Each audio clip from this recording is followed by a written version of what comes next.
Hello all అంత మంచిర్రా నేనైతే super ఉన్నా. సో ఫ్రెండ్స్ చెప్పినా కదా మార్నింగ్ అంటే నా black beads white beads exchange చేసిన అని. సో దానికి రెఫరెన్స్ పిక్ కూడా చూపించిన. నేను వచ్చేసి ఈ బ్లాక్ బీట్స్ తీసుకున్నాను అనమాట. అది కూడా డైమండ్స్లో. నేనైతే అసలు కల్లో కూడా అనుకోలేదు. అంటే నేను అంటే మిడిల్ క్లాస్ తెలుసు కదా, లోయర్ మిడిల్ క్లాస్ సిచ్యుయేషన్ అంటే ఏంది ఏం కథ అని. సో, నాకైతే ప్లాన్ లేకుండే. అసలు ఆ దరిదాపులకు గూడా పోవాల్సిన పని లేకుండే. ఎందుకంటే ఇయాల రేపు బంగారం కొనుడే మస్తు కష్టముంది. అసొంటిది డైమండ్సా వామ్మో! అనుకుంటుంటి.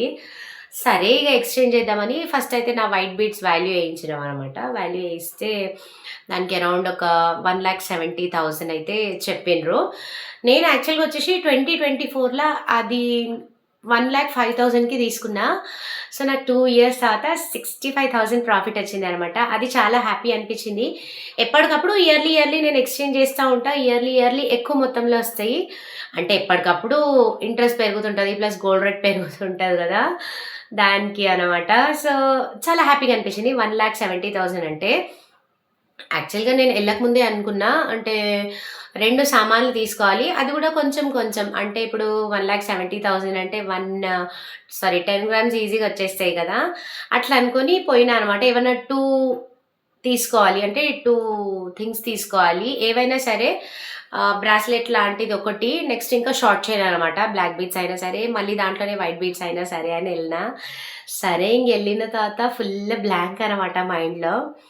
ఇంగా సరే దీనికి ఎస్టిమేషన్ ఏంచి 1,70,000 అంటే ఫస్ట్ బ్లాక్ బీడ్స్ దగ్గరికెళ్ళాం. బ్లాక్ బీడ్స్ దగ్గరికెళ్ళంగానే నార్మల్‌గా గోల్డే చేయించిండు. సరే గోల్డ్ అయితే బానే ఉంటాయి గదా! కానీ అన్నీ 6 గ్రామ్స్ అబోవ్‌నే ఉండే గోల్డ్ దాంట్లో. 6, 7 గ్రామ్స్ ఇంకా టోటల్ వచ్చేసి 1,00,000 అబోవ్. అన్నీ 6 గ్రామ్స్ పైనే ఉండే. 5 గ్రామ్స్‌లో కూడా ఉండే కానీ మరీ సన్నగా మంచిగా అనిపియలేవు నాకు. సరే ఇంకా మన సేల్స్ అసోసియేట్ ఏమన్నాడంటే, "మేడం మీరు ఒకసారి డైమండ్స్‌లో కూడా చెకౌట్ చేయండి. ఈరోజు డైమండ్స్ ఆఫర్‌లో ఉన్నాయి. ఒక్కసారి మీకు నచ్చకున్నా ఒకసారి చూడండి మేడం" అని చెప్పి కిందకి తీసుకొనెళ్ళిండు. నాకిష్టం లేకున్నా కూడా. ఎందుకంటే డైమండ్స్ అంటే మనము ఆటికి సరితూగమని మనకు తెలుసు. ఎవరైనా చెప్పండి అంత కాస్ట్ పెట్టి తీసుకుంటారు. డైమండ్ అంటే వామ్మో! అనుకునే మనిషిని నేను. అసంటిది తీసుకోదా అని సరేలే చూసొచ్చేదానికైతే పైసలేం పట్టవు కదా అని ఎళ్ళినా అనమాట ఆయనతోని. సరే చూపిచ్చిండు. కానీ చాలా లైట్ వెయిట్ ఉండే డైమండ్ బ్లాక్ బీడ్స్‌లా 3 గ్రామ్స్, 4 గ్రామ్స్, 5 గ్రామ్స్. సో, యాక్చువల్‌గా మీరు ఈ చైన్ చూస్తున్నారు గదా! చైన్ కొంచెం మజబూతే ఉంది. నేను 5 గ్రామ్స్‌లో చూసిన గోల్డ్ కంటే ఈ చైన్ మాత్రం కొంచెం స్ట్రాంగ్‌గానే ఉండే. ఇంకా ఇది 4 గ్రామ్స్. టోటల్ వచ్చేసి 4 గ్రామ్స్ పెండెంట్‌తో పాటు. సో, దీనికి పెండెంట్ వచ్చేసి డైమండ్‌ది అండ్ ఈ చైన్ వచ్చేసి 18 క్యారెట్ గోల్డ్ అనమాట. అంటే 18 క్యారెట్స్ అంటే ఆబ్వియస్‌గా మనకు తక్కువనే పడతది కదా! 22 క్యారెట్స్ అంటే మేమెళ్ళిన రోజు 1,35,000 ఉండే. అండ్ ఇదొచ్చేసి 18 క్యారెట్ అన్నాడనమాట. సో, అంటే ఈ డైమండ్‌ని హోల్డ్ చేయడానికి 18 క్యారెట్స్ అయితేనే స్ట్రాంగ్ ఉంటదని ఆయన చెప్పిండు.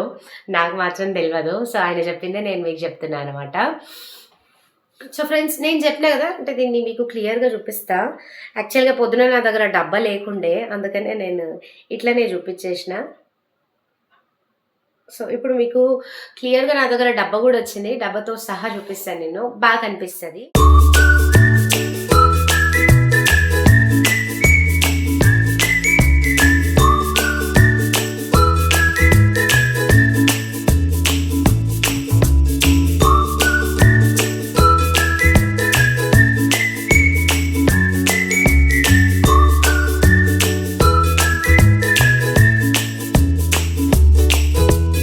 దీనికొచ్చేసి పర్టిక్యులర్‌గా ఒక హుక్ గూడా ఉంది. సో, చూస్తున్నారు కదా ఫ్రెండ్స్. నాకైతే నచ్చింది. ప్లస్ నా బడ్జెట్‌లో వచ్చింది. నా బడ్జెట్‌లో వచ్చింది. ఇంకేం కావాలి చెప్పండి? దీనికి వెనకాల హుక్ మాత్రం కొద్దిగా డిఫరెంట్‌గా వచ్చింది. సో, మనం యాజ్ యూజువల్‌గా ఇట్లా ఉంటాయి కదా హుక్స్. సో, మీకు క్లియర్‌గా చూపిస్తున్నా చూడండి. ఆహ్, ఇట్లా ఉంటది కదా హుక్. దీనికి ఒక ఆహ్, లాక్ లాగా వచ్చిందనమాట. సో, ఇట్లా ట్రయాంగిల్ షేప్‌లో లాక్ వచ్చింది. సో, ఇదొచ్చేసి దీంట్లో మనం స్టిక్ చేసినామనుకోండి స్టిఫ్‌గా ఉంటది. అంటే ఒకవేళ లూజ్ అయిపోయినా పడిపోతది అట్లా లాంటిదేం లేదనమాట. సో, ఈజీగా ఈజీగా రాదు. అంటే పోయే ఛాన్స్ గూడా లేదు. సో ఇప్పుడు మన సెకండ్ ఐటమ్ అనమాట. సో యాక్చువల్గా చెప్పినా కదా, నేను 2 ఐటమ్స్ కోసం వెళ్ళిన. నా దగ్గర 1,70,000 ఉండే. దీనికి వచ్చేసి 80,000 పడింది.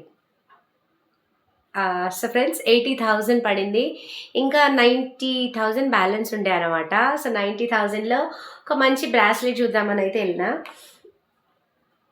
So here we go. This is my bracelet, girl bracelet. బాగుంది కదా. అట్లా చూస్తే అర్థమైతలేదు కావచ్చు. ఇదండి ఇట్లా క్లియర్ ఉంటుంది కదా. దీన్ని కొనడానికి కూడా ఒక రీజన్ ఉంది. మేము ఇల్లు కొనేటప్పుడు ఏం చేసినామంటే చిక్కిపాప బ్యాంగిల్స్ అమ్మేసినాము. చాలా బాధ అనిపించింది. అరే ఎందుకు అమ్మేసినాం రా అని. మేము అది అమ్మేసిన తర్వాత కూడా గోల్డ్ రేట్ కూడా మస్తు పెరిగింది. అయినా పాప కోసం కొన్న బ్యాంగిల్స్ అమ్మేయడం అంటే ఏదో రకంగా అనిపించింది. సరే ఇంక అమ్మేసినాము. ఇప్పుడు ఇది తీసుకుంటే అయినా సరే చికి పాపకి మంచిగా వస్తుంది. సో దీన్ని మాత్రం తీయను. నెక్స్ట్ టైం నేను ఎక్స్చేంజ్ చేసినా నా బ్లాక్ బీట్స్ ఎక్స్చేంజ్ చేస్తా తప్పితే దీన్ని మాత్రం ఎక్స్చేంజ్ చేయను. ఎందుకంటే చిక్కి పాప పెద్దగా అయ్యే వరకు ఇది చిక్కి పాపకి పనిచేస్తుంది, నాకు కాకపోయినా. సో చూసిండ్రు కదా, క్లియర్గా చూపిస్తున్నా. యాక్చువల్గా ఇది వచ్చేసి గ్రీన్ అంటే సీజెడ్ స్టోన్స్ వచ్చినాయి అన్నమాట.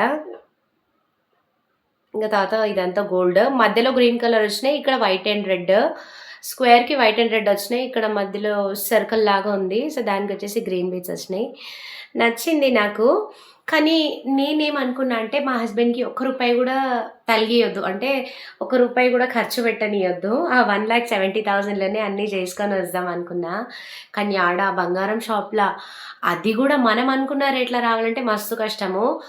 తక్కువ కూడా ఏమో కానీ ఎప్పుడైనా ఎక్కువనే అవుతాయి. మీరు ఎప్పుడైనా గమనించిర్రా? సో నేను ఎన్నిసార్లు గోల్డ్ తీసుకున్నా ఎప్పుడైనా కూడా నాకు ఎక్కువనే అయినాయి, కానీ తక్కువ మాత్రం ఒక్కసారి కూడా కాలేవు. మీకు కూడా అంతేనా? అయితే ఖచ్చితంగా కమెంట్ చేయండి. సరే అని ఇది చూసిన. యాక్చువల్గా ఇది చూసిన, ఇంకో టైప్ కూడా చూసిన. అంటే ఇట్లా సీజెడ్ బీట్స్ రావన్నమాట. దానికి సీజెడ్ బీట్స్ రావు, అంత ప్లెయిన్గా గోల్డ్ ఉండే.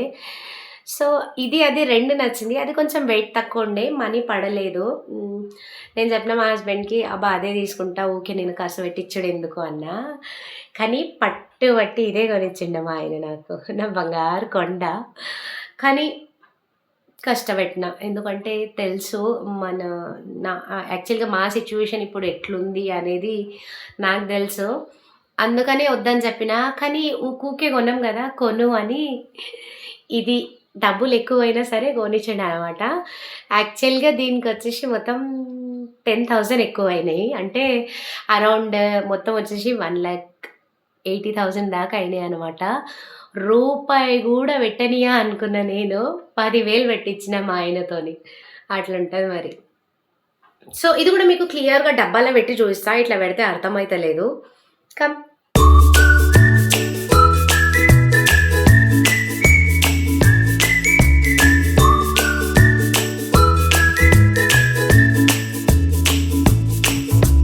That's all for now. Video నచ్చితే లైక్ చేయండి, కమెంట్ చేయండి, ప్లీజ్ సబ్స్క్రైబ్.